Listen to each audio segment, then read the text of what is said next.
Mag-fuel tayo ngayon. Ito po yung i-flushing natin guys. Yung product or diesel. So, yan. Ilagay muna natin sa lagayan para hindi tayo mahirapan sa dito sa product. Yan. Lagay lang natin sa mixer spring. Yan. Okay. Ano ko na. So bago pa kayo lagay ng crudo dito, i-drain nyo muna yung lumang asiti para hindi sumubra yung sa chipstick natin. So kulang pa, lagyan pa natin ng isa. Yung nasa galon ay tamang-tama yun nilagay dito. Tapos pandarin natin ng mga 1 minute to 2 minutes. Tapos drain na kaagad.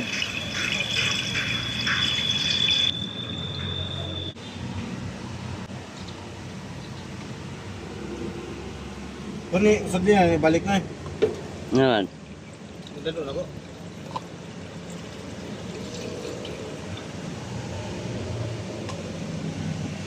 Ano? Anak.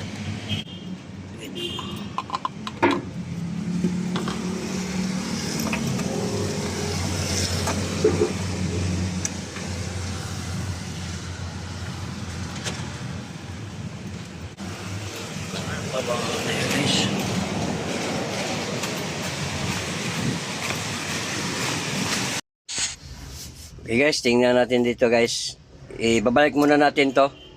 Yung dipstick para pandarin natin.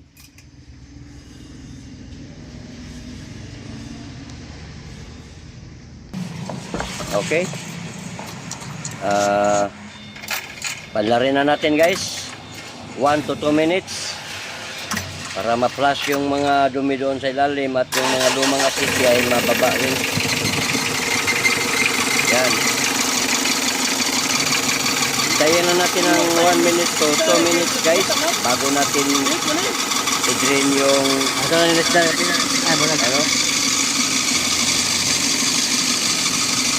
yung crudo.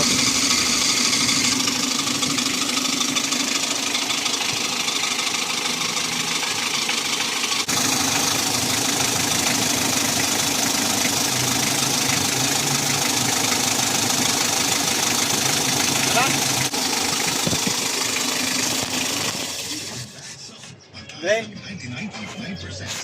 Okay, drain. Yan guys. Nandun na yung kasama ko sa ilalim. Siya nang nag-drain. Tingnan nyo guys oh. Kanina sobrang itim. Ngayon di na masyadong maitim dahil nano na siya. Lalo na to guys pag na-drain na lahat. So, kailangan makalabas lahat yung mga yan ang kasama ko. Yan.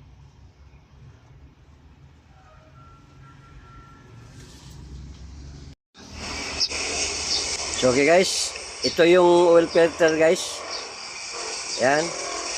Tatanggalin natin to at papalitan natin ng bago.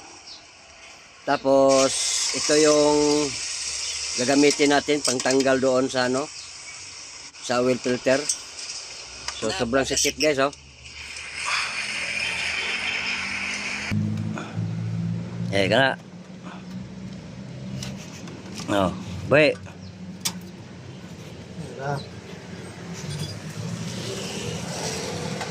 Ikay aga ka. Ha? Aga ka. Nyara. Imo sa saurondan? Sauran sa ang usik. Naga, lagi. Oh. Ready ka makakuha dia. To na pa. Ito na. Lagi lang, ano lang.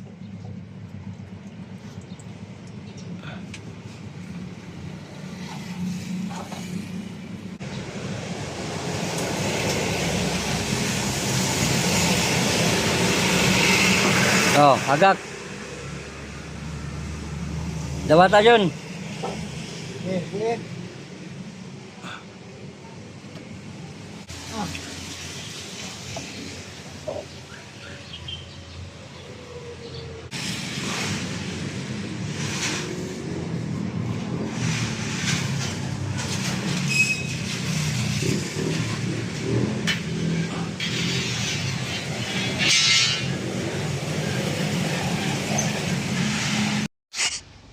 Ito po yung oil filter na bago guys.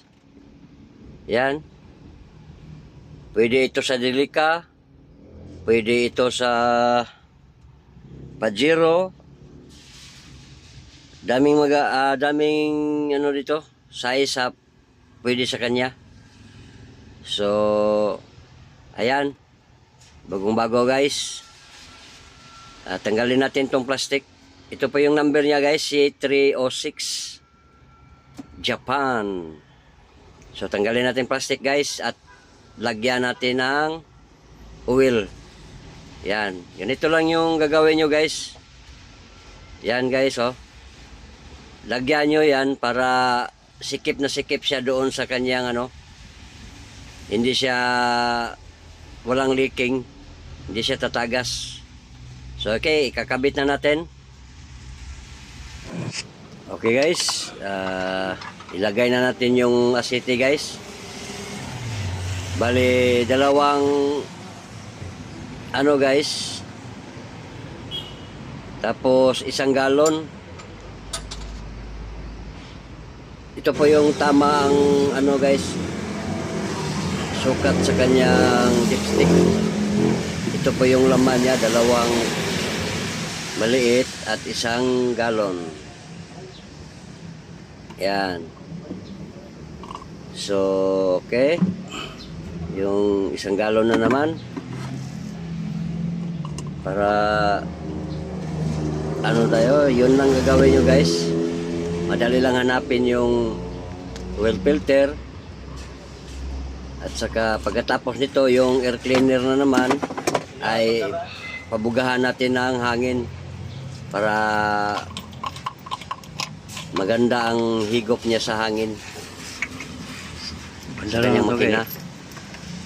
So ayun, patapos na tayo guys. Ito, manit tulong ni Gabil. Elisa ni Tanan. Kung bago ka pa lang sa aking channel guys, please pakiclick at pakiclick sa ating notification bell Aircon, guna na sa para pag may bago tayong mga upload ay ma-notify kayo kagad.